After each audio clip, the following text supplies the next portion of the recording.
So hi guys, இன்றைக்கி பார்த்தீங்கன்னா நம்ம ஜெயிலர் 2ல் யார் வில்லனாக இருக்கலாம் அப்படின்றத பற்றி தான் இந்த வீடியோவில் நம்ம பார்க்க போகிறோம்.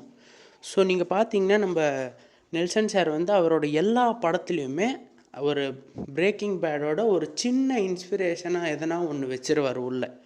ஸோ உங்கள் எல்லாருக்குமே தெரியும் அவர் பிரேக்கிங் பேடோட ஒரு வெறித்தனமான ஒரு ஃபேனு அப்படின்ட்டு. ஸோ அவர் நிறைய இடத்துல பிரேக்கிங் பேடோட ஹிண்ட் வச்சுருப்பார்.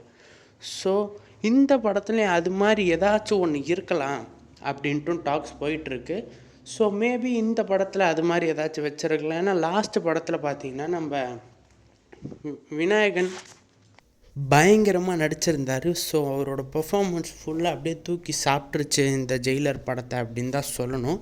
அண்ட் இந்த படத்தில் யார் வில்லனாக இருக்கலாம் அப்படின்னு பேசிக்கிட்டு இருக்கும்போது மேபி மோகன்லால் சார் இந்த படத்தில் திரும்ப வில்லனாக இருக்கலாம். இல்லை இந்த படம் அந்த ஃப்ளாஷ்பேக்கோட ஃபுல் கதையை சொல்கிற மாதிரியும் இருக்கலாம் அப்படின்னு டாக்ஸ் போயிட்டுருக்கு. ஸோ இந்த மாதிரி படம் ரஜினி சாருக்கு ஒரு பயங்கரமான படமாக இருக்கும் அப்படின்னு சொல்லிகிட்ருக்காங்க. ஸோ வெயிட் பண்ணி தான் பார்க்கணும் யார் வில்லன் இந்த படத்தில் அப்படின்னு சொல்லிட்டு பார்க்கலாம்.